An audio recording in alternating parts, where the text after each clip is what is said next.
नमस्कार, आप देख रहे हैं जनता की आवाज और मैं हूं आपके साथ शाम परवीन। आइए चलिए देश दुनिया की 25 बड़ी खबरों से आपको रूबरू कराते हैं।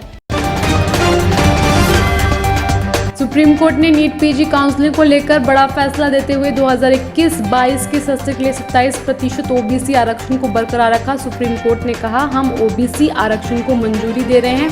काउंसलिंग तुरंत शुरू करने की जरूरत है। इसके साथ ही 10% ईडब्ल्यूएस आरक्षण भी होगा। आरक्षण इसी सत्र से लागू होगा। पंजाब सरकार ने प्रधानमंत्री नरेंद्र मोदी की रैली में चूक के मामले में केंद्रीय गृह मंत्रालय को पहली रिपोर्ट भेज दी। रिपोर्ट में कहा गया है कि सरकार ने देर रात तक रूट क्लियर करवा दिया था। इस मामले में किसी ने लापरवाही बरती है, इसकी जांच के लिए कमेटी बनाई गई है। वहीं सूत्रों के मुताबिक केंद्र सरकार पंजाब पुलिस के अफसरों पर कार्रवाई कर सकती है। जम्मू कश्मीर के बडगाम में सेना और आतंकियों के बीच जारी मुठभेड़ में 3 आतंकी मारे गए। आतंकियों के पास से हथियार, गोला बारूद समेत और भी कई चीजें बरामद की गई। आईजीपी कश्मीर ने इस बारे में जानकारी दी। कांग्रेस अध्यक्ष सोनिया गांधी ने 7 जनवरी और शनिवार 8 जनवरी को कांग्रेस वर्किंग कमेटी की दिल्ली में मीटिंग बुलाई। इस मीटिंग में गोवा और पंजाब के पार्टी प्रत्याशियों की घोषणा की जाएगी। मीटिंग में गोवा और पंजाब के प्रत्याशियों का ऐलान किया जाएगा। दोनों बैठकें वीडियो कॉन्फ्रेंसिंग के जरिए की जाएगी। प्रधानमंत्री नरेंद्र मोदी वीडियो कॉन्फ्रेंसिंग के जरिए कोलकाता के चित्तरंजन राष्ट्रीय कैंसर संस्थान के दूसरे परिसर का उद्घाटन किया। बता दें कि इस परिसर को बनाने में 530 करोड़ की लागत आई है, जिसे 400 रुपए केंद्र सरकार ने और बाकी के बंगाल सरकार ने दिए हैं। मुंबई में प्रवासी मजदूर रेलवे स्टेशन पर डेरा जमाए हुए। मुंबई में रेलवे स्टेशन पर जमे प्रवासियों को पुलिस के डंडे भी खाने पड़े। ट्रेन का टिकट भी नहीं मिला, इसके बावजूद मजदूर वहां से नहीं हिले। मुंबई में पिछले 24 घंटे के दौरान कोरोना के 20,000 से ज्यादा मामले सामने आए। मुंबई रेलवे पुलिस को छत्रपति शिवाजी महाराज टर्मिनल और कुर्ला रेलवे स्टेशन को बम से उड़ाने की धमकी मिली। रेलवे पुलिस को यह धमकी एक कॉल के जरिए मिली। जांच में पता चला है कि धमकी वाला कॉल जबलपुर से किया गया था। पुलिस मामले की कार्यवाही कर रही है। कोरोना के बढ़ते मामलों के बीच दिल्ली सरकार ने अब गैर जरूरी सामानों से निपटने के लिए बाजारों, परिसरों और मॉल में दुकानों को सुबह 10 से रात 5 बजे के बीच ऑड इवन के आधार पर खोलने की अनुमति दी। प्रतिदिन क्षेत्र में केवल एक अधिकृत साप्ताहिक बाजार 50% विक्रेता के साथ खोलने की इजाजत दी गई।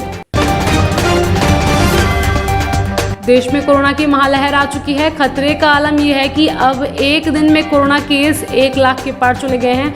महाराष्ट्र, दिल्ली और पश्चिम बंगाल में कोरोना का तूफान आ गया है। साथ ही साथ ओमिक्रॉन भी टेंशन बढ़ा रहा। मध्य प्रदेश में तेजी से बढ़ते कोरोना के प्रकोप को देखते हुए मध्य प्रदेश के गृह मंत्री ने सख्ती के संकेत दिए। गृह मंत्री ने कहा है कि सरकार पेट्रोल पंप संचालकों को सूचना देने जा रही है कि बिना मास्क वाले व्यक्तियों को पेट्रोल डीजल ना दिया जाए।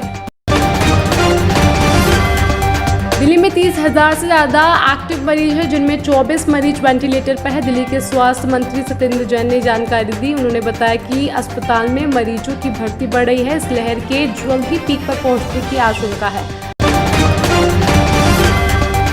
भारत के 27 राज्यों, केंद्र शासित प्रदेशों में अब तक कुल 3007 ओमिक्रॉन के मामले सामने आए।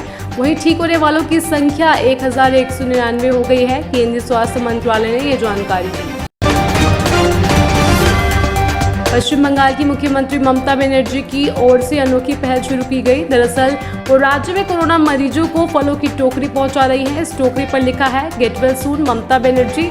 इस तरह की फिलहाल 10,000 फलों की टोकरी बनवाई गई है और समूचे कोलकाता शहर में इन्हें भेजने का काम शुरू किया गया।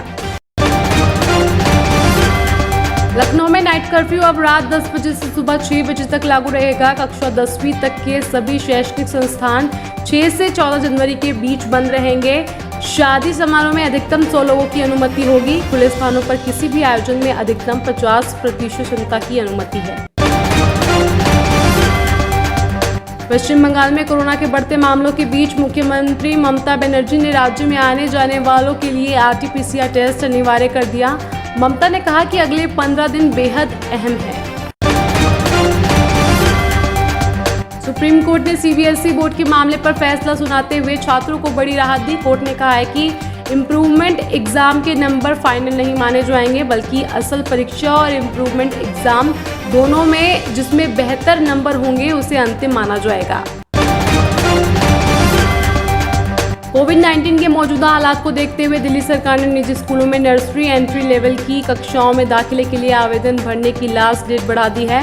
पहले नर्सरी आवेदन भरने की लास्ट डेट 7 जनवरी 2022 थी, जिसे 2 सप्ताह के लिए बढ़ा दिया गया है। पेरेंट्स अब 21 जनवरी तक नर्सरी एडमिशन के लिए आवेदन कर सकते हैं।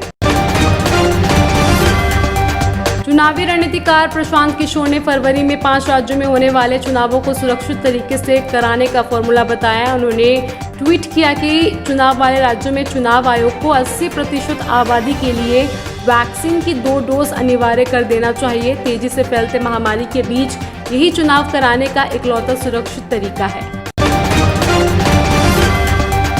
मशहूर हेयर स्टाइलिस्ट जावेद हबीब बाल काटते हुए पानी का इस्तेमाल न कर अपने थूक का इस्तेमाल करते हुए दिखे। सोशल मीडिया पर वीडियो वायरल होने के बाद जावेद ने इंस्टाग्राम पर वीडियो पोस्ट कर माफी मांगी।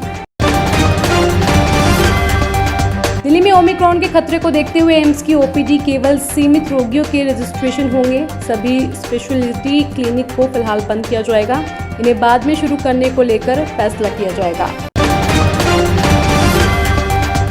डबल वैक्सीनेशन के बाद भी स्वरा भास्कर हुई कोरोना संक्रमित। स्वरा ने ट्वीट कर जानकारी दी, कहा कि वो कोरोना संक्रमित हो गई हैं। उन्होंने बताया कि 5 जनवरी को कोरोना टेस्ट करवाया था, जिसमें उनकी रिपोर्ट पॉजिटिव आई। कर्नाटक में कोरोना के खतरे को देखते हुए 19 जनवरी तक वीकेंड कर्फ्यू का ऐलान किया गया। इसके तहत शुक्रवार रात 10 बजे से सोमवार सुबह 5 बजे तक लोगों को बाहर निकलने की अनुमति नहीं होगी। पहाड़ी इलाकों में बर्फबारी और मैदानी इलाकों में बारिश ने मौसम में बदलाव किया। जम्मू कश्मीर के श्रीनगर से लेकर राजस्थान के सीकर तक सर्दी का सितम बढ़ गया।